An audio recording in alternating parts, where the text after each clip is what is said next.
अच्छा, तो हम स्टार्ट कर रहे हैं जून 22, paper 1 variant 2, 45 minutes. MCQ number 1। अच्छा देखो, सबसे पहले MCQ में ये कह रहा है कि what is an example of a free good. तो फ्री गुड की एग्जांपल हमसे पूछ रहा है। अब देखो, फ्री गुड आपको यहाँ पर पता होना चाहिए, चीजें आपको रिवाइज होनी चाहिए। देखो, जब फ्री गुड की बात करते हैं ना, आपको डिटेल में पता होना चाहिए फ्री गुड होता क्या है।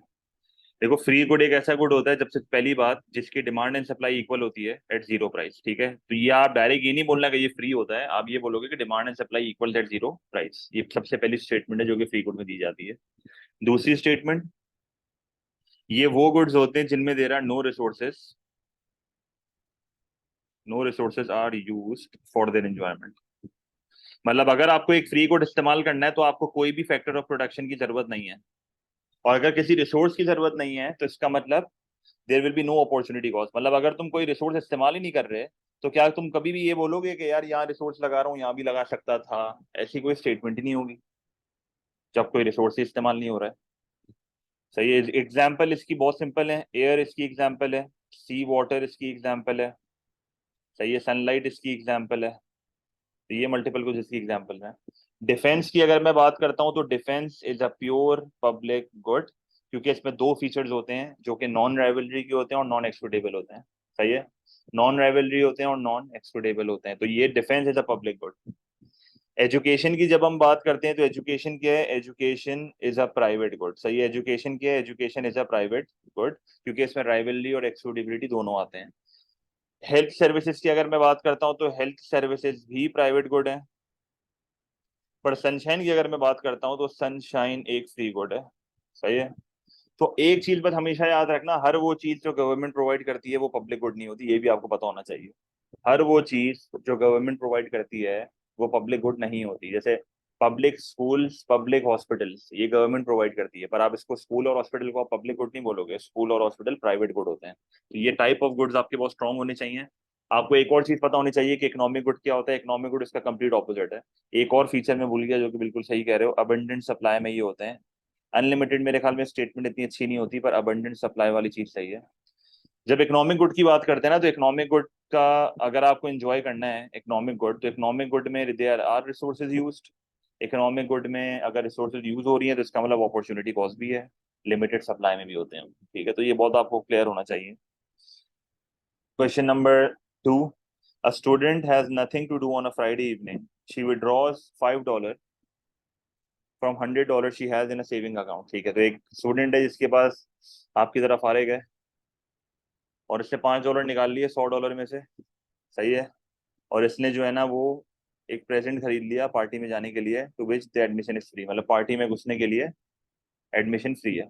ठीक है, what does this involve? An opportunity cost equal to $95। बिल्कुल नहीं, गलत। देखो, अपॉर्चुनिटी कॉस्ट की सारे ऑप्शन है। अपॉर्चुनिटी कॉस्ट, पहली बात तो ये समझ लो कि अपॉर्चुनिटी कॉस्ट क्या होती है? The next best alternative foregone. मतलब ये जो $5 मैंने इस्तेमाल करे हैं, ये मैं कहीं और भी इस्तेमाल कर सकता था, ऐसा कोई स्टेटमेंट ढूंढो। तो ये तो नहीं है। an opportunity cost an opportunity cost equal to other goods she could have bought for $5। देखो, ये एक इसकी अपॉर्चुनिटी कॉस्ट है, next best alternative for gone.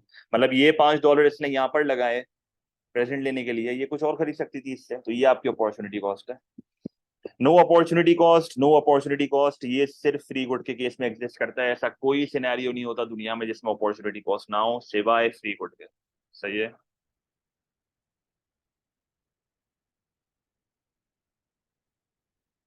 The diagram shows two production possibility curves for a country. What might cause the shift from point K to L? अच्छा, अगर आप एक चीज नोटिस करो, मैं from point K two point L जा रहा हूँ। इंपॉर्टेंट ये नहीं है कि मैं K से L जा रहा हूँ, इंपॉर्टेंट ये है कि अगर आप नोटिस करो मेरा पीपी से राइट वर्ड शिफ्ट हो रहा है। ऐसा ही हो रहा है।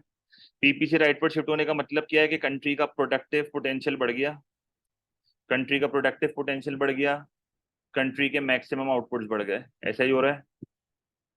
A change in what consumers want to buy, अगर कंज्यूमर्स चेंज करते हैं what they want to buy, तो इससे पीपी से राइट वर्ड थोड़ी शिफ्ट हो जाएगा भाई, वो तो उनकी प्रेफरेंस चेंज हो रही है। रिसेशन होता, अगेन ये भी फालतू पॉइंट है।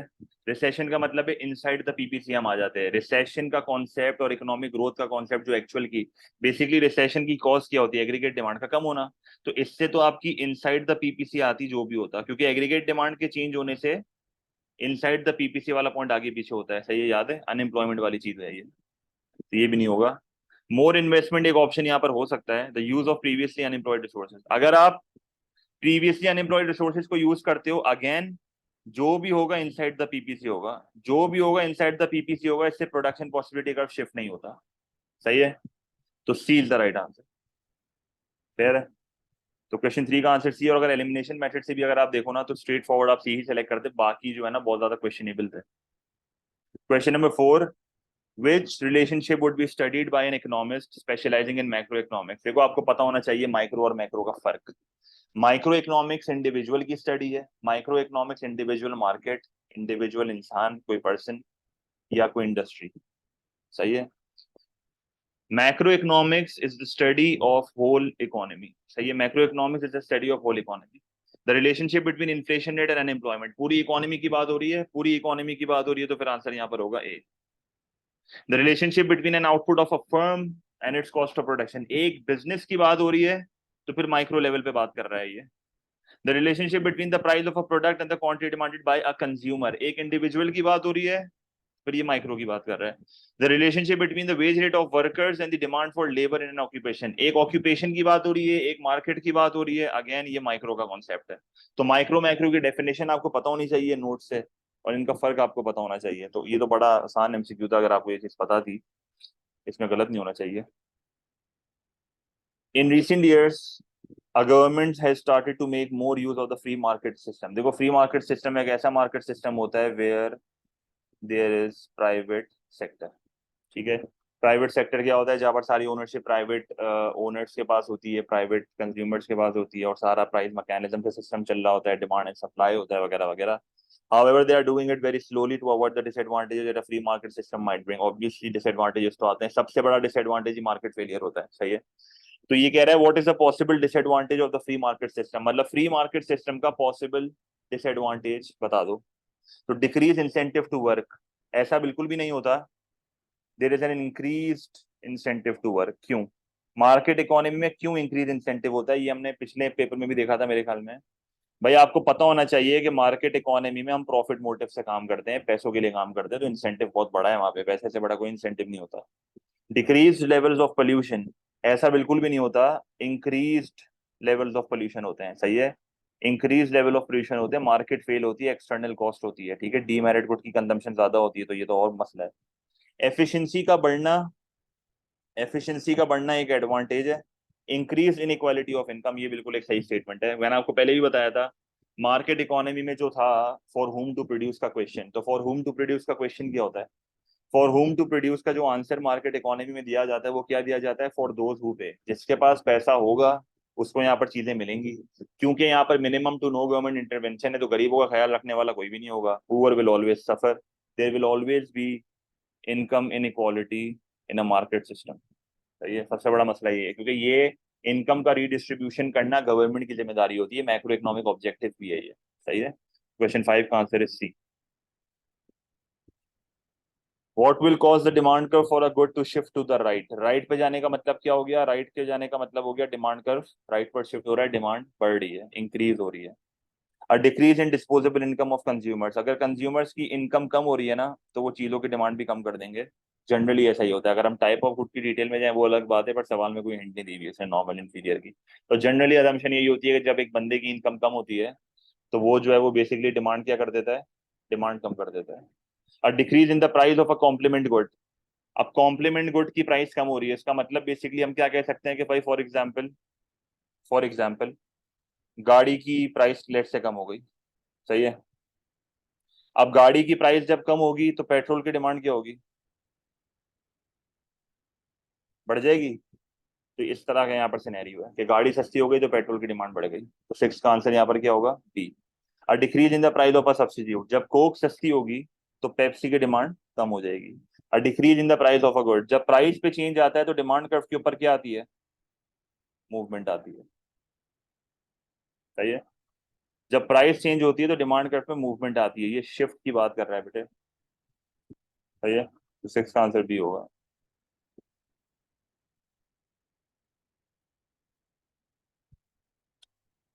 In the diagram which demand curve has perfectly elastic demand, भाई कौन सा है ये? तो इतना वाहियात वही एमसीक्यू है। परफेक्टली इलास्टिक डिमांड पूछ रहा है। डी आंसर है इसका। लेबलिंग हमेशा देख लिया करो, लेबलिंग इससे सही। कभी कभार इन्वर्टेड लेबलिंग भी होती है। इन्वर्टेड लेबलिंग का मतलब ये होता है कि यहाँ पर क्वांटिटी लिख देगा, यहाँ पर प्राइस लिख देगा। तो ये फिर आपको दिमाग लड़ाना होता है थोड़ा, मतलब आपको कॉन्सेप्चुअली पता होना चाहिए परफेक्टली इलास्टिक डिमांड का सीन क्या है। कि परफेक्टली इलास्टिक डिमांड में नॉर्मली प्राइस रिमेन अनचेंज, क्योंकि अगर प्राइस चेंज हो जाएगी ना तो फिर इनफाइनाइट रिस्पॉन्स आते हैं। क्वांटिटी बढ़ेगी तो टोटल रेवेन्यू बढ़ जाएगा, ऐसा सीन होता है इसमें। रियल लाइफ एग्जांपल से ये मैच नहीं करता है, एक्सट्रीम केस है बहुत बड़ा। सही है, क्वेश्चन 7 का answer will B T. The table shows the demand and supply schedules for rice. The current price is $2, तो current price is $2, तो $2 के ऊपर जो है ना वो एक लाइन बना लेते हैं। अगर आप नोटिस करो करंट प्राइस $2 है, तो क्वांटिटी डिमांड 10 है और क्वांटिटी सप्लाइड कितनी है, 25 है। तो quantity supplied is greater then quantity demand, इसका मतलब मार्केट में करंटली क्या चल रहा है, सरप्लस। करंटली प्राइस $2 है, quantity demand is 10, quantity supplied is 25। तो QS is exceeding QD, 25 is greater then 10, जिसकी वजह से मार्केट में क्या होगा, सरप्लस होगा। अब ये कह रहा है कि मार्केट की प्राइस जो है वो क्या होगा, ये what will happen if the price is reduced to $1 per kilo. अगर मैंने प्राइस को $1 पर किलो कर दिया लेट्स से, अगर प्राइस जो है वो 2 से 1 पे आ गई, तो 1 पे आने का मतलब क्या है कि अब मेरी क्यूडी 30 है और मेरा क्यूएस अब 15 हो चुका है। इसका मतलब अब जो है ना वो क्वांटिटी डिमांड क्वांटिटी सप्लाइड को एक्सीड कर रहा है। और जब डिमांड सप्लाई को एक्सीड करती है तो मार्केट में पहले के मुकाबले में क्या हो जाती है, शॉर्टेज हो जाती है। The demand schedule will shift to the left, ये अजीब सा ही कोई ऑप्शन है। The market will move from shortage to surplus, गलत।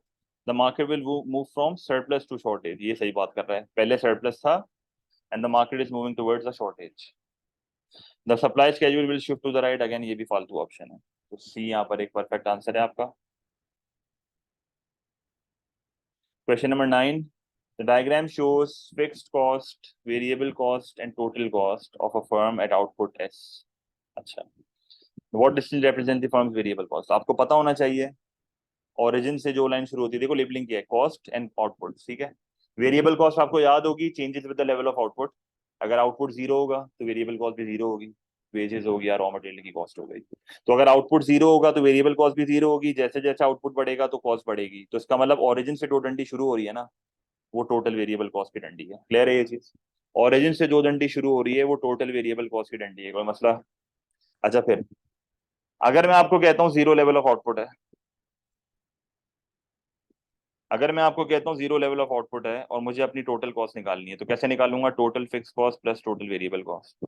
लेट से मैं कहता हूँ जीरो लेवल ऑफ आउटपुट पे मेरा जो रेंट है ना वो $50 है, क्योंकि जाहिर सी बात है रेंट जैसी चीजें, देखो फिक्स कॉस्ट क्या होती है, it does not change with the level of output. Total fix cost की बात कर रहा हूँ, एवरेज की नहीं। Total fix cost does not changes with the level of output. तो जीरो लेवल ऑफ आउटपुट पे भी रेंट तो देना है ना, पर जीरो लेवल ऑफ आउटपुट पे क्या वेरिएबल कॉस्ट देनी है, नहीं देनी। तो टोटल कॉस्ट मेरी कितनी हो गई, $50। हमेशा याद रखना जीरो लेवल ऑफ आउटपुट पे, जब आउटपुट का लेवल जीरो होता है तो जीरो लेवल ऑफ आउटपुट पे total cost is equals to total fix cost. वापस सुन लो, जीरो लेवल ऑफ आउटपुट पे total cost is equals to total fix cost. Fair है, जीरो लेवल ऑफ आउटपुट पे total cost is equals to total fix cost, क्योंकि total variable cost उस point पे क्या होती है, जीरो होती है। ये मसला, अब जरा सुनना। तो इसका मतलब ये हुआ कि जब आउटपुट का लेवल जीरो भी होगा तो आपकी फिक्स कॉस्ट देनी पड़ेगी आपको। तो लेट से मैं कहता हूँ ये $50 है, तो इसका मतलब ये हमारी टोटल फिक्स कॉस्ट की लाइन आ गई, क्योंकि आउटपुट बढ़े या गिरे टोटल फिक्स कॉस्ट हमेशा अपनी जगह पे रहेगी, ना ऊपर जाएगी ना नीचे जाएगी। सही है। फिर आपको यहाँ पर एक चीज पता होनी चाहिए कि जीरो लेवल ऑफ आउटपुट पे टोटल कॉस्ट और फिक्स कॉस्ट इक्वल होते हैं। इसका मतलब टोटल फिक्स कॉस्ट भी यहाँ से शुरू हो रही है तो टोटल कॉस्ट भी यहाँ से शुरू हो रहा है। तो ये आपकी टोटल कॉस्ट की डंडी आ गई। और आपको पता है कि टोटल कॉस्ट के अंदर फिक्स कॉस्ट भी होता है, वेरिएबल कॉस्ट भी होता है। तो टोटल कॉस्ट जो शेप इख्तियार करता है ना वो वेरिएबल कॉस्ट का करता है, बस वो स्टार्ट खाली यहाँ से होता है, क्योंकि जीरो लेवल ऑफ आउटपुट पे ये दोनों इक्वल होते हैं। ठीक है। अब तो अब वेरिएबल कॉस्ट का पूछा है, ऐसा कौन सा डिस्टेंस है जो वेरिएबल कॉस्ट का है। तो वेरिएबल कॉस्ट के नीचे जितना भी एरिया होगा वो वेरिएबल कॉस्ट होगा। मतलब अगर आप नोटिस करो, वेरिएबल कॉस्ट के नीचे जितना भी एरिया है ये सब क्या है, ये सब वेरिएबल कॉस्ट है, ये फिक्स रूल होता है। वेरिएबल कॉस्ट के नीचे जितना भी एरिया है वो वेरिएबल कॉस्ट है। इसी तरीके से फॉर एग्जांपल टोटल कॉस्ट के नीचे जितना भी एरिया है वो टोटल कॉस्ट है, मतलब पी से लेके एस जो है ना वो टोटल कॉस्ट है। तो देखो पी से लेके एस जो है वो टोटल कॉस्ट है। ठीक है। अच्छा, पी से लेके क्यू क्या है? टोटल कॉस्ट और टोटल फिक्स कॉस्ट के बीच का डिस्टेंस क्या होता है? टोटल कॉस्ट और टोटल वेरिएबल कॉस्ट के बीच का डिस्टेंस क्या होता है? ये टोटल फिक्स कॉस्ट है। और क्यू आर का ऑप्शन थोड़ा अजीब सा है, ये तो अलग ही है, इसको छोड़ दो। सही है। 9 का आंसर वैसे तो डी है, क्योंकि वेरिएबल कॉस्ट पूछा था, पर मैंने फिर भी आपको सारे बता दिए, क्योंकि ये रिपीट ऐसे ही होते हैं, पॉइंट सारा ये होता है इतना डिटेल में करने का, क्योंकि वो इसी को ऑप्शन चेंज कर करके देता है। तो ये आपको आगे जाके पता भी चलेगा जब हम जैसे जैसे बैकवर्ड जाएंगे। क्वेश्चन 9 का आंसर फिर यहाँ पर डी है। सही है। What could cause profits to be high in a monopoly market? तो मोनोपोली मार्केट आपको पता होनी चाहिए। मोनोपोली मार्केट एक ऐसी मार्केट है जहां पर there is single dominant producer in the market, इसका 100% मार्केट शेयर है। सही है। तो कह रहा है कि ऐसी कौन सी चीज है which would cause the profits to be high in a monopoly market? तो barriers to entry could be an option। Diseconomies of scale तो नहीं होगा, क्योंकि एवरेज टोटल कॉस्ट का बढ़ने का मतलब है प्रॉफिट कम होना। यही है, तो इसको तो छोड़ दो। इलास्टिक डिमांड और हाई नंबर ऑफ सब्सिट्यूट्स, ये भी पीईडी का फैक्टर है। भाई पीईडी से तुम प्रॉफिट कैसे बता सकते हो? पीईडी का सबसे बड़ा नुकसान ही ये होता है। पीईडी का सबसे बड़ा डिसएडवांटेज ही यही है कि पीईडी को देख के आप प्रॉफिट नहीं बता सकते, क्योंकि पीईडी प्राइस और क्वांटिटी का सीन है, पूरा रेवेन्यू बताता है वो ज्यादा से ज्यादा। प्रॉफिट का तो सवाल ही पैदा नहीं होता। तो यहाँ पर आंसर फिर ए होगा। क्योंकि जब बैरियर्स टू एंट्री होंगी ना, जैसे monopoly, barriers barriers to entry होती क्या है? बैरियर्स टू एंट्री और ऑब्स्टिकल्स, सही है, ये रुकावटें हैं जो एक स्मॉल फर्म को फेस करनी पड़ती है व्हेन एंटरिंग अ मार्केट। अब एक मोनोपोली कैसे बैरियर्स टू एंट्री क्रिएट करता है? जैसे पेटेंट हो गया, एक फीचर लाया उस पर पेटेंट लगा दिया। सही है। हाई इन्वेस्टमेंट, सही है, हाई इन्वेस्टमेंट। सही है। और उसके अलावा यहाँ पर आप कह सकते हो economies of scale is a barrier to entry. सही है। फिर रिस्ट्रिक्टिव प्रैक्टिसेस, भाई घुसने नहीं दो उसको, अपनी प्राइस कम कर दो एकदम से, ऐसी हरकतें भी करता है वो। ठीक है। तो इन दी एंड बैरियर्स टू एंट्री एक बहुत अच्छा तरीका होता है प्रॉफिट कमाने का, क्योंकि जब दूसरी फर्म्स मार्केट में घुस नहीं सकती ना, तो आप बड़ी आसानी से प्राइस को बढ़ा के प्रॉफिट कमाते हो। ठीक है। अगेन वही चीज है, प्रॉफिट कैसे पता चलेगा? चलो ये इलास्टिक डिमांड में मैंने प्राइस कम कर दी। आपको याद होगा जब हम आंसर लिखते थे हमेशा, प्राइस और रेवेन्यू वाला 6 माह का जो क्वेश्चन आता था बहुत कॉमनली, उसमें P2 में, उसमें हम हमेशा एक स्टेटमेंट लिखते थे, आपको याद होगी, if total revenue increases by more than the cost then only the profit will increase. तो बेटर आंसर यहाँ पर ए होगा या सी होगा? मैंने प्रॉफिट बता ही नहीं सकता ऑप्शन सी और डी को देख के, हम आंसर में ये चीज लिखते थे। ये तो 10 का आंसर ए है।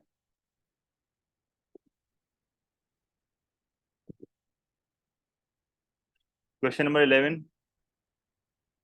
तो क्वेश्चन नंबर 11 में ये कह रहा है what is most likely to be classified as a small firm in the tertiary sector. तो देखो टर्शियरी सेक्टर, पहली चीज तो आपको पता होनी चाहिए, tertiary sector is a service sector. ठीक है।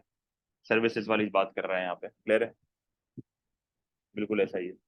अब अगर आप नोटिस करो, इसमें से कौन कौन से सर्विस सेक्टर है, पहले तो मुझे ये बता दो, इसमें से कौन कौन से सर्विस सेक्टर है?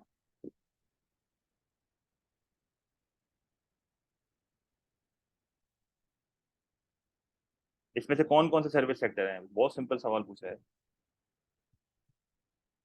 कोई दो है इसमें, चलो हिंट दे रहा हूँ आपको, कोई दो इसमें से सर्विस सेक्टर है। बिल्कुल सही है। ये और ये सर्विस सेक्टर है। इन दोनों ऑप्शन को तो आप हटा दो। अच्छा, फार्म क्या है? फार्म कौन सा सेक्टर है? फार्म कौन सा सेक्टर है?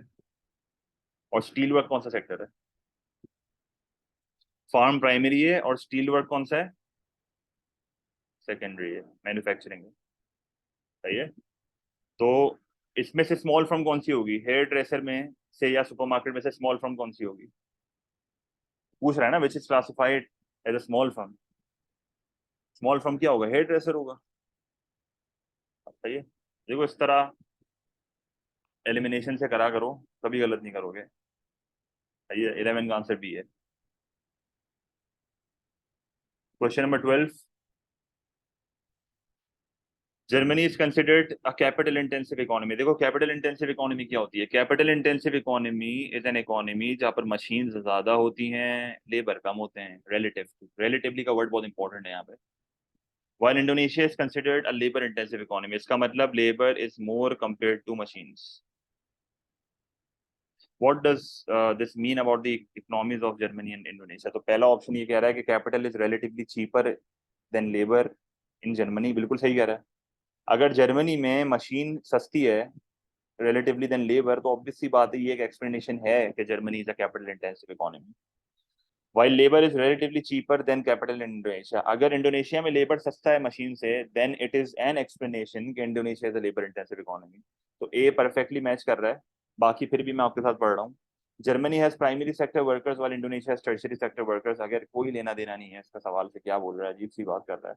Indonesia has a higher growth in its population size as Germany. Again it is not an explanation कि वो एक लेबर इंटेंसिव इकोनॉमी हो जाएगी। सारी इकोनॉमी लेबर फोर्स का पार्ट नहीं होती। वर्किंग एज पॉपुलेशन भी एक चीज होती है, उसमें से लोग लेबर फोर्स में जाते हैं। Relatively more low cost labour is available in Germany while capital is more efficient then labour in Indonesia. Complete opposite बात कर रहा है। सही है, ऑपोजिट बात कर रहा है। जर्मनी, यहाँ पर इंडोनेशिया लिखा हुआ होना चाहिए था, यहाँ पर जर्मनी लिखा हुआ होना चाहिए था, तो ऑपोजिट बात कर रहा है, तो ये भी गलत है। 12th का आंसर विल बी ए। आसान है, मुश्किल नहीं है। क्वेश्चन 13। डिमांड ज्यादा नहीं लिखा हुआ उसमें, डिमांड ज्यादा नहीं लिखा हुआ उसने उसने लिखा हुआ है कि पॉपुलेशन साइज ज्यादा है, तो ये तो कोई एक्सप्लेनेशन नहीं है ना। सही है, ठीक है। 7 बटा स्टेटमेंट सही पढ़ो। ये नहीं लिखा हुआ कि डिमांड ज्यादा है। अच्छा, क्या लिखा हुआ है इसने? A bank continues to operate a loss making branches. ठीक है, तो एक बैंक है जो कि लॉस मेकिंग ब्रांचेस को कंटिन्यू कर रही है टू ऑपरेट। सही है। Which objective is the bank trying to achieve?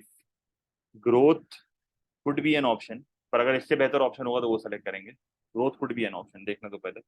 Efficiency को तो हटा दो। अगर एफिशिएंट होता ना ये, तो लॉस मेकिंग ब्रांचेस कभी नहीं चलाता। प्रॉफिट मैक्सिमाइजेशन का भी ऑब्जेक्टिव होता तो ये लॉस मेकिंग ब्रांच कभी नहीं चलाता, क्योंकि प्रॉफिट मैक्सिमाइजेशन की डेफिनेशन क्या है? एक इकोनॉमिक अजम्पशन भी आपको पता है ना ये। Highest positive difference between total revenue and total cost. सही है। और लास्ट ऑप्शन है सोशल वेलफेयर। अब अब यही सारी बात है कि या तो आंसर ए है या तो बी है। अब बेटर आंसर कौन सा है इन दोनों में से? अब आप खुद सोचो, अगर एक बिजनेस को ग्रो करना है, वो लॉस मेकिंग ब्रांचेस ऑपरेट कर सकता है ग्रोथ के लिए, कर सकता है, मैं ये नहीं कह रहा नहीं कर सकता, पर इससे बेहतर एक ऑप्शन अवेलेबल है जो ज्यादा मैच कर रहा है। इससे बेहतर एक ऑप्शन अवेलेबल है जो ज्यादा मैच कर रहा है, जो कि सोशल वेलफेयर का है, क्योंकि सोशल वेलफेयर तो कंप्लीट ऑपोजिट है प्रॉफिट का। सोशल वेलफेयर तो कंप्लीट ऑपोजिट है प्रॉफिट मैक्सिमाइजेशन का। तो मेरे हिसाब से ये एक BCQ है। ये एक बेस्ट चॉइस क्वेश्चन वाला सिनेरियो है मेरे हिसाब से। ग्रोथ कुड भी एन ऑप्शन, मैं मना नहीं कर रहा, पर ये ज्यादा बेहतर ऑप्शन है, सोशल वेलफेयर। पर ग्रोथ भी थोड़ी लॉजिकल, अगर हम सोचे ना, तो लॉस मेकिंग ब्रांचेस को रन करना ग्रोथ के लिए तो बेवकूफ़ी है। सही है, पागल बनाइए, क्योंकि ग्रोथ तो खैर उसमें कुछ भी नहीं हो रही, उसका नुकसान ही हो रहा है। ग्रोथ का तो कॉन्सेप्ट ये होता है आपको मार्केट शेयर बढ़ाना है अपना। नहीं नहीं, ऐसा क्यों मिलेंगे भाई जवाब? आंसर ही इसका डी है। 0.5 थोड़ी देगा तुम्हें वो, 0 मिलेगा, ये सेलेक्ट करोगे तो।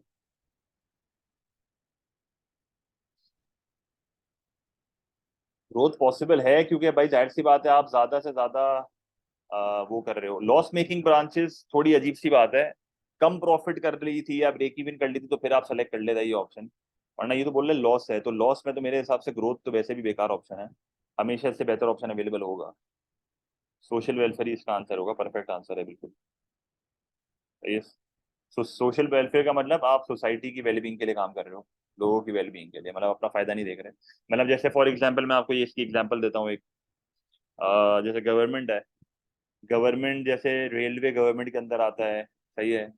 तो रेलवे जब गवर्नमेंट के अंदर आता है, तो अगर एक बंदा भी जाता होगा ना एक रूट पे, जैसे जैसे जैसे कुछ ट्रेन होती हैं जो कि हमेशा खाली जाती हैं, अगर ये प्राइवेट सेक्टर के हाथ में होता रेलवे, तो वो कभी उस रूट को रन नहीं करता जहाँ पर सिर्फ एक बंदा जाता है, क्योंकि नुकसान है, बहुत बड़ा नुकसान है, एक बंदा खाली जा रहा है या 3-4 बंदे जा रहे हैं।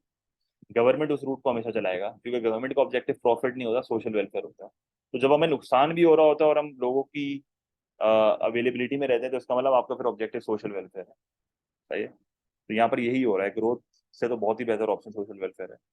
Question number 14, the table shows how 3 people X, Y and Z spend their income. What is likely order of income? ये बहुत रिपीटेड MCQ है। What is the likely order of income from lowest income to highest income for these 3 people? अच्छा, देखो 3 लोग हैं, बीच वाले का तो कभी आप अंदाजा लगा ही नहीं सकते। आपको हाईएस्ट और लोएस्ट वाला ढूंढना है इन सवालों में। हाईएस्ट और लोएस्ट वाला ढूंढ लो, आपका काम हो जाएगा, बीच वाले को छोड़ दो। लोवेस्ट इनकम किसकी होती है? सही है, लोवेस्ट इनकम किसकी होती है? लोवेस्ट इनकम उसकी होती है जो अपनी इनकम का एक बहुत लार्ज प्रपोर्शन, देखो लोवेस्ट इनकम उसकी होगी जो अपनी इनकम का बहुत लार्ज प्रपोर्शन, प्रपोर्शन देखो ज्यादा पैसे या मोर अमाउंट ना बोलो, प्रपोर्शन। अगर आप अपनी इनकम का बड़ा परसेंटेज फूड पे लेके जा रहे हो तो फिर आप गरीब हो। अब जैसे जेड को अगर आप देखो, इसकी इनकम का 50% जो है ना वो बेसिक नेसेसिटीज पे जा रहा है। अब अगर एक बंदे का 50% बेसिक नेसेसिटीज पे जा रहा है तो ये एक बहुत बड़ी इंडिकेशन है कि ये बहुत ज्यादा गरीब है, ये एक इंडिकेशन है कि ये गरीब है। तो ये लोवेस्ट इनकम जो है ना वो इसकी है। और हाईएस्ट इनकम किसकी होगी? जो फूड पे सबसे कम खर्चा करे। अपनी इनकम का सबसे छोटा हिस्सा अगर वो फूड जैसी चीजों पे डाल रहा है तो इसका मतलब उसकी इनकम बहुत ज्यादा है। तो वाई इज द हाईएस्ट, क्योंकि इससे मुझे लोवेस्ट से हाईएस्ट बोला है। लोवेस्ट क्या है? तो ये दोनों ऑप्शन को तो हटा दो, लोवेस्ट है जेड और हाईएस्ट क्या है? वाई। तो ये हाईएस्ट है, तो इसका आंसर फिर क्या होगा? सी। तो डी भी हटा दो। समझ आया? तो इन एमसीक्यूज में आप हाईएस्ट और लोवेस्ट को ढूंढ लो, आपका काम हो जाएगा। उसको भी देख सकते हैं पर ज्यादा बेहतर तरीका बेसिक नेसेसिटी से देखने का है। लग्जरी से भी देख लो, जो अपनी इनकम का सबसे कम खर्चा, अपना कम परसेंटेज लग्जरी पे लगा रहा है वो लोवेस्ट होगा, जो अपनी इनकम का सबसे बड़ा हिस्सा लग्जरी पे लगा रहा है वो हाईएस्ट होगा। ठीक है, तो क्वेश्चन 14 का आंसर जो है वो सी है।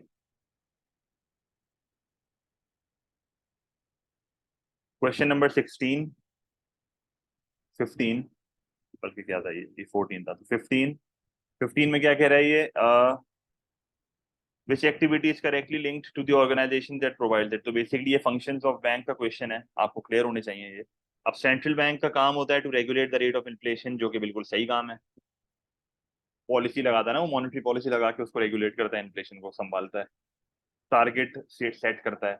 सेंट्रल बैंक के टारगेट्स भी होते हैं कि भाई मुल्क में इतना इन्फ्लेशन होना चाहिए, तो ये सारी इन्फ्लेशन की चीजें सेंट्रल बैंक करता है।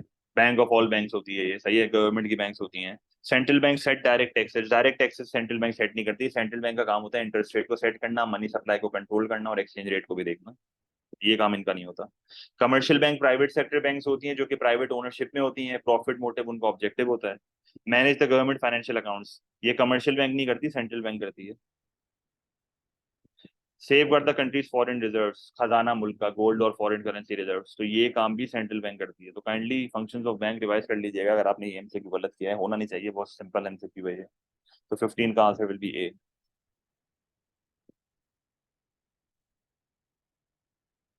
फिर कह रहा है नंबर 16 में, the chart shows a government spending in a year. तो मल्टीपल चीजों पे पैसा स्पेंड हुआ हुआ है, पहले सवाल देख लेते हैं क्या है। What was the total government spending on public goods? तो ठीक है, ये स्पेंडिंग है। और public goods, public goods again आपको पता है, पब्लिक गुड्स वो गुड्स होते हैं जो कि नॉन राइवल होते हैं। एक की कंजम्पशन दूसरे की कंजम्पशन को कम नहीं करते या अवेलेबिलिटी को कम नहीं करते, और दूसरा फीचर यहाँ पर होता है नॉन एक्सक्लूडेबल। सही है, payment by one does not exclude the other from consuming it. तो social security and welfare is not a public good.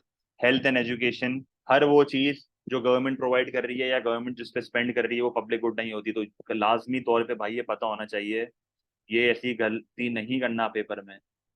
Education and health care, देखो हेल्थ केयर क्या है? हेल्थ केयर प्राइवेट गुड है, education private good है, तो ये दोनों को हटा दो, ये भी नहीं आएगा। लॉ एंड ऑर्डर एक ऐसी चीज है जो कि सिर्फ गवर्नमेंट प्रोवाइड करेगी, दोनों फीचर्स यहाँ अप्लाई हो रहे हैं। डिफेंस एक ऐसी चीज है जो कि सिर्फ गवर्नमेंट प्रोवाइड करेगी, दोनों चीजें यहाँ अप्लाई हो रही हैं। सही है, तो 16 का आंसर होगा 5050 प्लस 2390। तो क्या आंसर है यहाँ पे? सी है, सी आंसर होगा यहाँ पे। फिर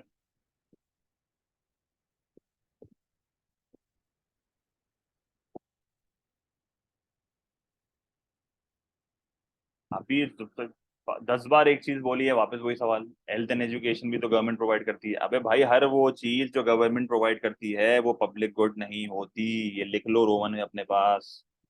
हर वो चीज जो गवर्नमेंट प्रोवाइड करती है वो पब्लिक गुड नहीं होती। फीचर से डिसाइड होता है पब्लिक गुड है या प्राइवेट गुड है। प्राइवेट गुड गवर्नमेंट भी प्रोवाइड करती है, प्राइवेट स्कूल्स भी होते हैं, प्राइवेट हॉस्पिटल्स भी होते हैं, प्राइवेट भी प्रोवाइड करता है वो। सही है। डिफेंस ऐसे है क्योंकि डिफेंस प्राइवेट सेक्टर प्रोवाइड करेगा। डिफेंस क्या प्राइवेट सेक्टर प्रोवाइड करेगा? नहीं करेगा।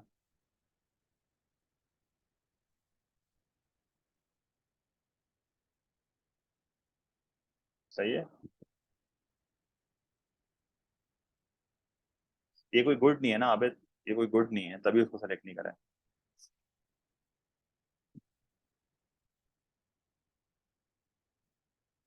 सही, तो ये दो फीचर्स मैच होंगे बस। काइंडली इन तरह के एमसीक्यू गलत ना करा करो भाई, फ्री के मार्क्स हैं ये। तो अब आई होप ये क्लियर है। Health and education private good है, पब्लिक गुड नहीं होता है। फीचर से होता है, पर प्राइवेट गुड क्या होते हैं? Rival and excludable. Private good में फ्री राइडर प्रॉब्लम भी होता है।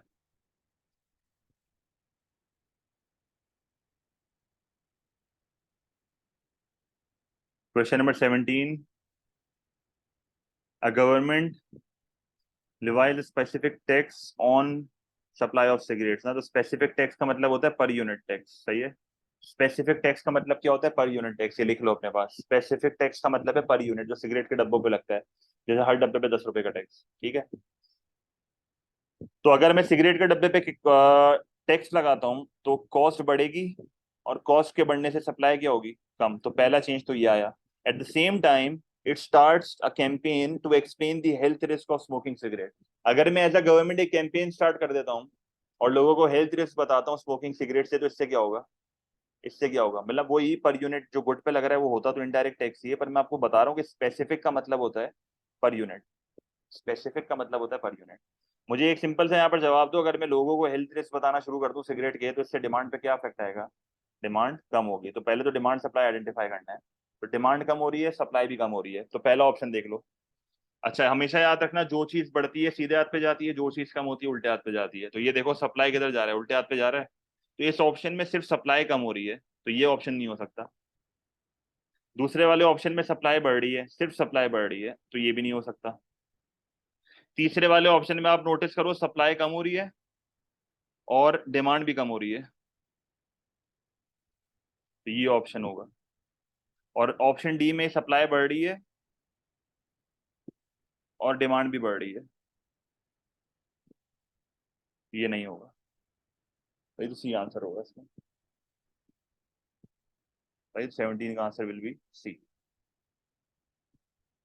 Question number 18, A government wishes to pursue an expansionary monetary policy। तो एक्सपेंस देखो, monetary policy the demand side policy, पहली बात। एक्सपेंशनरी पॉलिसी कब लगाई जाती है? जब आपको एग्रीगेट डिमांड बढ़ाना होता है। तो एक्सपेंशनरी मॉनेटरी पॉलिसी क्या होती है? जब गवर्नमेंट मनी सप्लाई को बढ़ा दे, इंटरेस्ट रेट को कम कर दे, जिसकी वजह से कंजम्पशन बढ़े, इन्वेस्टमेंट बढ़े, एडी बढ़े। इंटरेस्ट रेट कम होता है तो एक्सचेंज रेट भी कम होता है, तो फिर उससे आगे भी चीजें होती हैं, ठीक है। तो डिस्करेज बैंक लैंडिंग। अगर मुझे एक्सपेंशनरी मॉनेटरी पॉलिसी करनी है ना, तो मैं बैंक लैंडिंग को डिस्करेज नहीं करूंगा, मैं एनकरेज करूंगा। मैं चाहूंगा कि लोग मेरे से लोन लेके खर्चा करें, ये तो नहीं होगा। गिव सब्सिडीज टू फर्म्स, ये मॉनेटरी पॉलिसी नहीं है, ये फिस्कल पॉलिसी का पार्ट है, गवर्नमेंट स्पेंडिंग है ना ये। Lower income tax threshold, again ये फिस्कल पॉलिसी का पार्ट है। Lower interest rate is the correct answer, जो कि यहाँ पर मैंने आपको बता भी दिया, ठीक है। Expansionary monetary policy.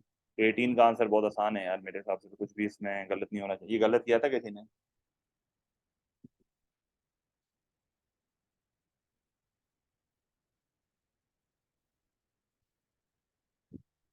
सही है। तो question number 19, a government introduces a series of economic measures, what is the supply side policy? Supply side policy का मकसद क्या होता है? सप्लाई साइड पॉलिसी का मकसद होता है to increase the output in the economy, to increase the aggregate supply, to increase the productive potential. Economy की एबिलिटी टू बढ़ा बढ़ा दो, to produce goods and services, to building more affordable homes, to improve labour mobility. तो labour mobility जब बढ़ेगी तो इससे क्या होगा? ज्योग्राफिकल मोबिलिटी बढ़ेगी, क्योंकि होम्स, अफोर्डेबल होम से कौन सी मोबिलिटी बढ़ रही है? अफोर्डेबल होम से ज्योग्राफिकल मोबिलिटी बढ़ रही है। ज्योग्राफिकल मोबिलिटी बढ़ने से रीजनल अनएम्प्लॉयमेंट कम होती है। ज्योग्राफिकल मोबिलिटी बढ़ने से लोग इधर उधर जाके काम कर लेते हैं, तो इकोनॉमी में आउटपुट बढ़ता है, एफिशिएंसी बढ़ती है, प्रोडक्टिविटी बढ़ती है। Controlling consumer spending to reduce inflation, this is not supply side policy. Lowering interest rate to encourage purchase of expensive goods, ये कौन सी पॉलिसी है? ये एक्सपेंशनरी मॉनेटरी पॉलिसी है भाई, ये तो अजीब सी बात कर रहा है। Raising pension to help the retired, basically वही बात है, गवर्नमेंट की स्पेंडिंग को बढ़ा रहा है। तो ये सारे ऑप्शन फालतू हैं, ए इज द राइट ऑप्शन, जिसमें वो अफोर्डेबल होम्स बना रहा है टू इम्प्रूव लेबर मोबिलिटी। और स्पेसिफिकली अगर हम बात करें तो ज्योग्राफिकल मोबिलिटी यहाँ पर बढ़ रही है, ठीक है। तो 19 का आंसर ए होगा। What is identified as an economic growth? Economic growth मैंने आपको हमेशा बताया दो तरह की होती है, एक होती है एक्चुअल और एक होती है पोटेंशियल, सही है? सही है। जनरली मैंने आपको बताया हुआ कि इकोनॉमिक ग्रोथ का मतलब होता है रियल जीडीपी का बढ़ना, इकोनॉमी में आउटपुट का बढ़ना। तो actual growth is aggregate demand का बढ़ना, potential growth is aggregate supply का बढ़ना, बेसिकली प्रोडक्टिव पोटेंशियल का बढ़ना।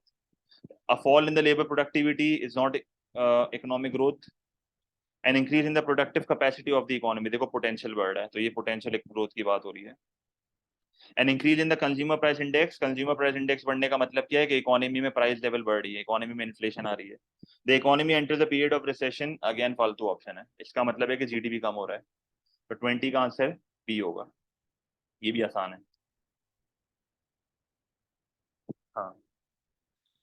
The retail trade in a country has unemployed workers in one region and job vacancies in another region. कौन सी unemployed है ये? कौन सी unemployment है ये? The retail trade in a country has unemployed workers in one region and job vacancies in another region. कौन सी unemployment होती है ये? सोचो जरा. इसको कहते हैं रीजनल अनएम्प्लॉयमेंट. नहीं पता तो लिख लो भाई. इसको कहते हैं रीजनल अनएम्प्लॉयमेंट. कुछ रिवाइज नहीं कराया, बस शुरू हो गए हम सभी पढ़ना. रीजनल अनएम्प्लॉयमेंट इसका मतलब होता है, और रीजनल अनएम्प्लॉयमेंट को, रीजनल अनएम्प्लॉयमेंट का सबसे बड़ा रीजन क्या है? चलो ये बता दो खाली. रीजनल अनएम्प्लॉयमेंट का सबसे बड़ा रीजन क्या होता है? मतलब क्या वजह है इसकी? क्यों एक रीजन में कम अनएम्प्लॉयमेंट होती है और एक रीजन में ज्यादा होती है? बिल्कुल.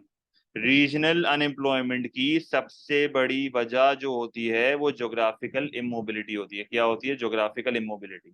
जब वर्कर्स इजीली ट्रेवल नहीं कर पाते या किसी एक जगह पे नहीं जा पाते तो वहां पर अनएम्प्लॉयमेंट हो जाती है. तो what could explain this? The cost of employing workers are lower when there is unemployment. ये तो एक लॉजिकल सी बात कर रहा है कि जाहिर सी बात है when there is unemployment wages are low, worker सस्ता पड़ता है. तो ये तो कुछ लेना देना नहीं है इसका. It is more expensive to live in the area where the retail jobs are available. B is the right answer. Retail jobs जहां पर अवेलेबल है वहां पर घर महंगे हैं.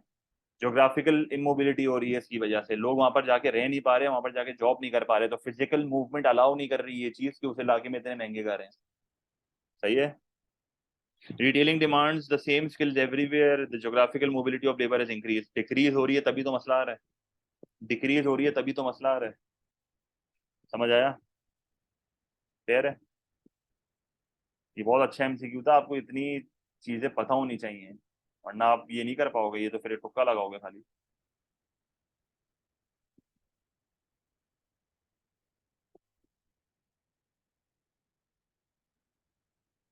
Question number 22. A country wishes to reduce the level of inflation. Inflation कम करनी है. अब इन्फ्लेशन की रीजंस क्या होती हैं? एग्रीगेट डिमांड का बढ़ना और एग्रीगेट सप्लाई का कम हो जाना. यही है. तो मेरे टारगेट्स क्या होने चाहिए? अगर मुझे इन्फ्लेशन को रिड्यूस करना है तो मेरे टारगेट्स क्या होने चाहिए? एग्रीगेट डिमांड को कम करना है और एग्रीगेट सप्लाई को बढ़ाना है. ठीक है. Which combination of policy measures will be the most successful? तो पहले वाले को देख लेते हैं. Decrease exchange rate. Exchange rate को कम करूंगा तो क्या होगा? जनरली सुन लो, लिख नहीं रहा. एक्सचेंज रेट को कम करूंगा तो एक्सपोर्ट सस्ता हो जाएगा, एक्सपोर्ट बढ़ जाएगा. इंपोर्ट महंगा हो जाएगा, लोग स्विच होकर डोमेस्टिक पे आ जाएंगे, तो डोमेस्टिक का ईडी बढ़ जाएगा. इससे तो मामला खराब हो जाएगा भाई. डोमेस्टिक डिमांड बढ़ जाएगी, महंगाई आ जाएगी. इंटरेस्ट रेट को कम करूंगा तो कंजम्पशन बढ़ेगी, सेविंग कम होगी तो कंजम्पशन बढ़ेगी, बोरोइंग बढ़ जाएगी क्योंकि कम इंटरेस्ट है, इन्वेस्टमेंट बढ़ जाएगी, इससे भी एडी बढ़ जाएगा. तो ये भी हटा दो, हमें तो एडी कम करना है. Increase government spending. C plus I plus G plus X minus M. G is part of AD. तुम जी को बढ़ाओगे वैसे ही एडी बढ़ना है, तो ये भी हटा दो. Increase interest rate is the correct option, क्योंकि इंटरेस्ट रेट को बढ़ाऊंगा तो कंजम्पशन कम होगी, इन्वेस्टमेंट कम होगी. ये सही है. इस हिसाब से तो फिर आंसर डी ही होगा. Decrease government spending. बिल्कुल, जी को कम करो तो ईडी कम हो जाएगा.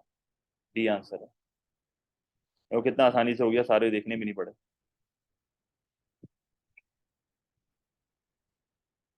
कॉम्बिनेशन पूछा था ना बेटे तभी. सही है. 22 का आंसर डी है.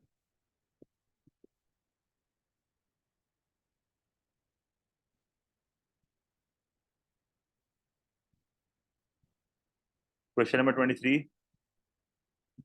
A government wants to reduce both its budget deficit and the amount of poverty in its country. Poverty का मतलब क्या होता है? गरीबी. बजट डेफिसिट का मतलब क्या होता है? बता सकता है कोई? बजट डेफिसिट क्या होता है? बजट डेफिसिट क्या होता है? Budget deficit is when government की spending is greater than government का रेवेन्यू. अच्छा, नॉर्मली जो गवर्नमेंट का रेवेन्यू होता है वो टैक्स रेवेन्यू होता है. सही है. अब ये कह रहा है कि बजट डेफिसिट को कम करना है, तो बजट डेफिसिट को कम करने का मतलब क्या है? कि गवर्नमेंट की स्पेंडिंग को कम करूंगा और गवर्नमेंट के रेवेन्यू को बढ़ाऊंगा, ऐसा ही है। मतलब डेफिसिट कम करने का मतलब क्या, देखो बजट डेफिसिट है क्या, गवर्नमेंट की स्पेंडिंग ज्यादा है रेवेन्यू से, इसको अगर कम करना है तो स्पेंडिंग कम करनी पड़ेगी, रेवेन्यू बढ़ाना पड़ेगा, और गरीबी भी कम करनी है। तो कौन सा ऑप्शन होगा, which fiscal policy measure is most likely to achieve both these aims? Decreasing the rate of progressive income tax, तुम प्रोग्रेसिव इनकम टैक्स को कम करोगे, गरीब की और बैंड बजेगी, और टैक्स रेवेन्यू भी कम हो जाएगा, तुम्हें रेवेन्यू बढ़ाना है, इसको हटा दो। Decreasing the government spending on welfare benefits, majority students इस सवाल में ये ऑप्शन सेलेक्ट करके आए थे, जो कि गलत है। इसकी रीजन बता देता हूँ क्यों गलत है। देखो, गवर्नमेंट स्पेंडिंग तो कम हो रही है ना, हमें डेफिसिट को भी तो कम करना है। आप खाली ये देख रहे हो कि मैं वेलफेयर बेनिफिट को हटा दूंगा तो लोग काम करने जाएंगे, गरीबी कम हो जाएगी, ऐसा नहीं होगा ना। आप गवर्नमेंट की स्पेंडिंग भी तो यहाँ पर अगर आप हटा रहे हो, गवर्नमेंट की स्पेंडिंग यहाँ पर अगर आप कम कर रहे हो वेलफेयर बेनिफिट्स पे, तो गरीबी की बैंड बच जाएगी। सही है, तो मसला सारा यहाँ पर ये है। अगर देखो मसला एक और भी है यहाँ पे, अगर मैं जनरली आपसे बात करूं, एक जनरल स्टेटमेंट ये होती है कि जब आप वेलफेयर बेनिफिट्स को हटा देते हो ना तो पॉवर्टी कम हो जाती है, जो मैंने अभी बोला। पर ऐसा नहीं होता कभी कभार। क्यों नहीं होता? अगर एब्सोल्यूट पॉवर्टी है, एब्सोल्यूट पॉवर्टी का तो बिल्कुल अलग ही सीन होता है, चलो रिलेटिव फिर भी हो सकती है, पॉसिबल है। तो ये मसले आते हैं इन चीजों की वजह से। तो मेरे हिसाब से तो ये ऑप्शन सही नहीं है, बेकार ऑप्शन है, मेरे हिसाब से बेकार ऑप्शन है ये। अगर मैं और ऑप्शंस पे जाऊँ ना, वेलफेयर बेनिफिट्स मामला खराब कर देगा। अगर आप वेलफेयर बेनिफिट्स पे स्पेंडिंग कम कर दोगे ना, ये पॉवर्टी को बढ़ा देगा, तो ये तो नहीं होगा। Increasing the rate of progressive income tax, ये आंसर होगा इसका। अच्छा, प्रोग्रेसिव इनकम टैक्स बढ़ाऊंगा तो एक तो मेरा रेवेन्यू भी बढ़ जाएगा, सही है। और प्रोग्रेसिव इनकम टैक्स बढ़ाऊंगा तो प्रोग्रेसिव इनकम टैक्स का फायदा क्या है? प्रोग्रेसिव इनकम टैक्स क्या होता है, जब अमीर की इनकम से बड़ा हिस्सा लिया जाए और गरीब की इनकम से कम, तो आप अमीर की इनकम से बड़ा हिस्सा लेके गरीब को दोगे तो रीडिस्ट्रीब्यूशन ऑफ इनकम भी हो जाएगी, पॉवर्टी भी कम हो जाएगी, गवर्नमेंट का रेवेन्यू भी बढ़ जाएगा, तो बजट डेफिसिट भी कम हो गया, गरीबी भी कम हो गई। Increasing the government spending on welfare benefits, again वही बात, मामला और खराब हो रहा है, स्पेंडिंग भी बढ़ा रहे हो, बेनिफिट्स भी बढ़ा रहे हो, पॉवर्टी भी बढ़ेगी क्योंकि लोग पॉवर्टी ट्रैप में आ जाएंगे, और दूसरा स्पेंडिंग भी बढ़ा रहे हो तो बजट डेफिसिट भी बढ़ जाएगा। तो क्वेश्चन 23 का आंसर सी होगा। ठीक है। 24, which components in addition to the gross domestic product per head are included in the human development index? तो एचडीआई में कौन सी तो तीन चीजें आती थी। वैसे तो आजकल वो कभी कभार रियल जीएनपी पर हेड भी लिखता है, कई जगह पे वो रियल जीडीपी पर हेड लिखता है, अब उसका मूड के ऊपर होता है भाई। अगर आप बुक्स देखोगे ए लेवल की तो उसमें जीएनपी लिखा हुआ है, कभी कभार जीडीपी लिख देता है। और दूसरा एचडीआई में क्या आता है, एचडीआई में एजुकेशन आती है, एजुकेशन में जो स्पेसिफिकली अगर मैं बात करूँ ना तो एक्सपेक्टेड स्कूलिंग ईयर्स आते हैं। सही है। और ये आपका आता है हेल्थ, हेल्थ में आपका क्या आता है, लाइफ एक्सपेक्टेंसी। तो बेसिकली एचडीआई क्या है, HDI is a measure of standard of living, HDI is a measure of standard of living, it is a number basically from 0 to 1, higher the HDI higher the standard of living, मतलब HDI जितना ज्यादा होगा उतना ज्यादा standard of living होगा, तो ये scene होता है इसका। तो ऐसी कौन सी चीज है एचडीआई में जीडीपी के अलावा? Life expectancy at birth and expected years of schooling, C answer है इसका। ठीक है, रिपीटेड है, ये भी पुराना एमसीक्यू है। 24, what is likely to cause an immediate decrease in the size of labour force? Immediate decrease ना, तो लेबर फोर्स में कौन कौन आते हैं, लेबर फोर्स में एम्प्लॉयड आते हैं, लेबर फोर्स में एम्प्लॉयड आते हैं और अनएम्प्लॉयड आते हैं, ऐसा ही है। लेबर फोर्स में एम्प्लॉयड आते हैं और अनएम्प्लॉयड आते हैं। तो immediate decrease in labour force कब आएगा? जब एवरेज साइज ऑफ फैमिलीज कम हो जाएंगे। देखो एकदम से तो नहीं होगा ये, पहली बात। बर्थ रेट भी अगर कम हो गया तो एकदम से तो लेबर फोर्स कम नहीं होगी, बिल्कुल इमीडिएट, ये लॉन्ग टर्म बातें हैं, ये जो पार्ट ए और बी है ना। Reduction in the age of retirement एक बड़ा अच्छा ऑप्शन है, क्योंकि एकदम से जो लोग willing and able to work हैं वो एकदम से रिटायर हो जाएंगे, मतलब 64 उम्र की रिटायरमेंट थी और अब लोग 60 उम्र में रिटायर हो रहे हैं, तो 4 साल पहले लेबर फोर्स से जा रहे हैं इमीडिएटली आपकी लेबर फोर्स। क्योंकि अगर आपको याद हो, लेबर फोर्स अगर मुझे बढ़ानी होती थी तो मैं क्या करता था, retirement age is the best option, आप रिटायरमेंट एज को बढ़ा दो लेबर फोर्स बढ़ जाएगी। आप रिटायरमेंट एज को कम करोगे तो लेबर फोर्स कम भी होगी। And increase in the net immigration, net immigration से आपकी पॉसिबली लेबर फोर्स बढ़ जाएगा, इमिग्रेशन का मतलब होता है इनवर्ड मूवमेंट, ठीक है, तो ये भी नहीं होगा। 25 का आंसर सी है कि इमीजिएट अगर हम देखें तो रिटायरमेंट एज को कम करोगे तो लेबर फोर्स एकदम से कम हो जाएगा। 26, the table shows some economic indicators which increase in the first indicator is most likely to lead to an increase in the second indicator. कह रहे हैं अगर पहला इंडिकेटर बढ़ेगा तो दूसरा इंडिकेटर भी बढ़ना चाहिए. देख लेते हैं एक एक करके. Budget surplus. बजट सरप्लस क्या होता है? जब गवर्नमेंट का revenue is greater than government की स्पेंडिंग या एक्सपेंडिचर, ऐसा ही है. अगर ये बढ़ जाए तो बजट सरप्लस बढ़ने का मतलब क्या है? बजट सरप्लस बढ़ने का मतलब होता है कि गवर्नमेंट की रेवेन्यू जो है वो बढ़ रहा है, गवर्नमेंट का रेवेन्यू बढ़ रहा है और गवर्नमेंट की स्पेंडिंग कम हो रही है. अब आप गवर्नमेंट का रेवेन्यू बढ़ाने का मतलब बताऊं क्या है? कि गवर्नमेंट टैक्स को बढ़ा रही है. तो गवर्नमेंट जब टैक्स को बढ़ाएगी और स्पेंडिंग को कम करेगी तो इससे कंज्यूमर सेविंग क्या होनी चाहिए? इससे कंज्यूमर सेविंग क्या होनी चाहिए? इससे कंज्यूमर सेविंग भी कम होनी चाहिए, बिल्कुल, क्योंकि जब आप टैक्स वगैरह को बढ़ा दोगे तो लोग सेव कम करेंगे. ठीक है. तो कंज्यूमर स्पेंडिंग बढ़ेगी तो इससे अनएम्प्लॉयमेंट कम होनी चाहिए, तो ये भी नहीं होगा. इन्फ्लेशन बढ़ेगा तो इससे ट्रेड सरप्लस कम होना चाहिए, ये भी नहीं होगा, क्योंकि जब महंगाई होगी तो एक्सपोर्ट महंगा हो जाएगा, एक्सपोर्ट महंगा होगा तो ट्रेड आपकी पोजीशन खराब होगी, ये भी नहीं होना चाहिए. ये कह रहे दोनों साथ बढ़े. प्रोडक्टिविटी बढ़ेगी तो इकोनॉमी में लिविंग स्टैंडर्ड बढ़ेंगे, बिल्कुल, क्योंकि जब प्रोडक्टिविटी बढ़ेगी तो पैसे ज्यादा कमाएंगे, वेस्टेज कम होगी इकोनॉमी में, लिविंग स्टैंडर्ड बढ़ जाएंगे, क्वालिटी ऑफ प्रोडक्ट बढ़ जाएगा, एफिशिएंसी बढ़ जाएगा. तो 26 का आंसर डी है, जो कि दोनों चीजें साथ बढ़ रही हैं.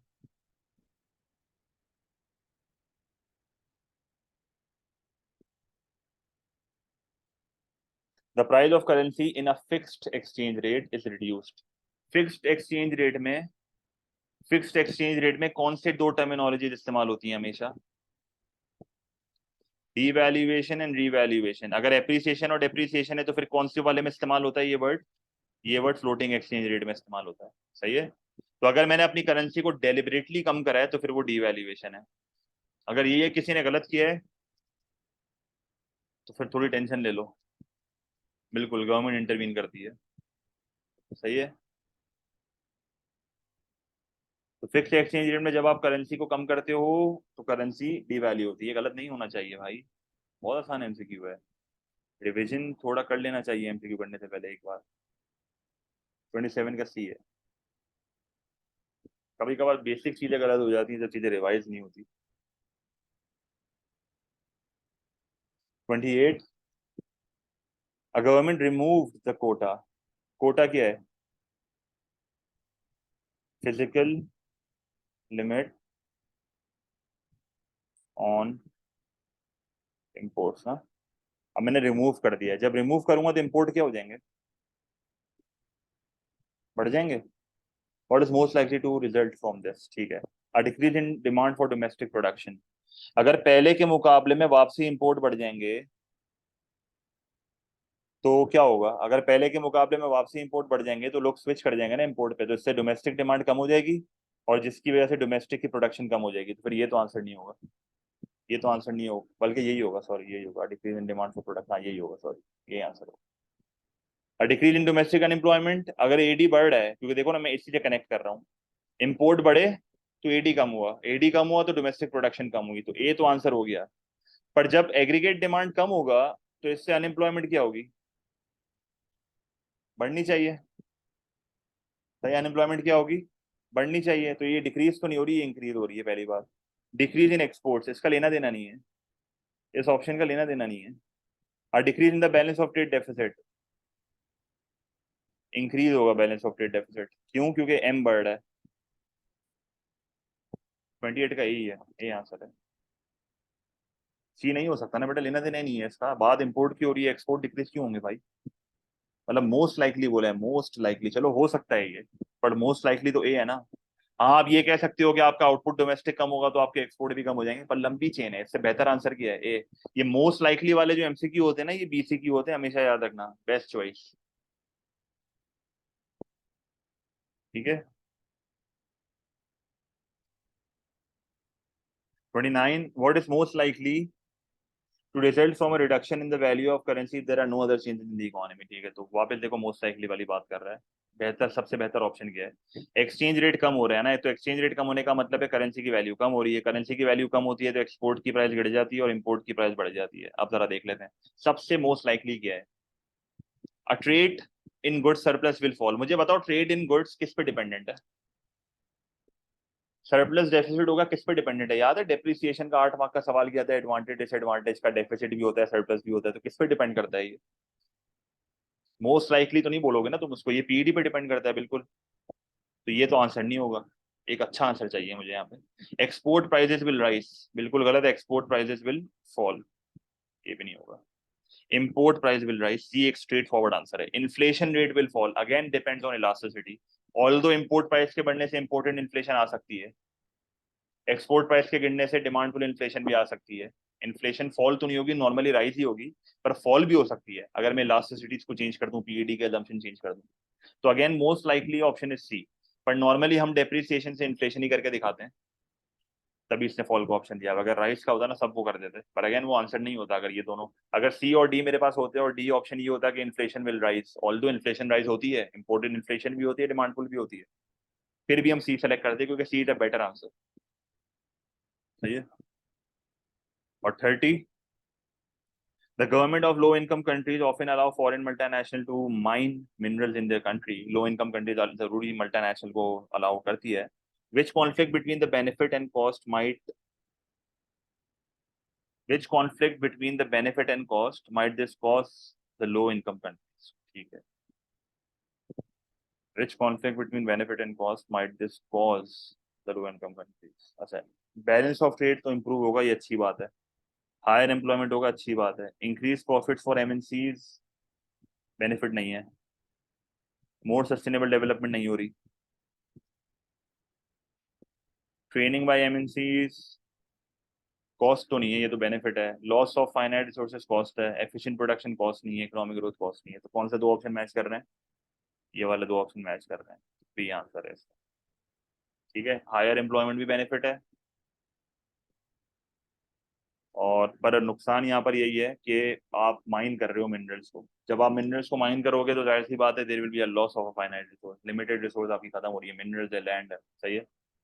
तो 30, अब इसका थ्रेशोल्ड क्या था, मैंने आपको स्टार्ट भी बता दिया था, मैं वापस भी देख लेता हूँ एक बार। थ्रेशोल्ड मैं आपको लिख के दे देता हूँ इसका। अगेन अगर आप इस थ्रेशोल्ड के माइंड से हमेशा चलोगे ना तो हमेशा आपका नुकसान ही होना है, मैं हमेशा बोलता हूँ ये, हर पेपर के एंड में बोलता हूँ, थ्रेशोल्ड के हिसाब से आप नहीं चलोगे, आप अपना एक मिनिमम स्कोर बनाओगे 26-27। सही है।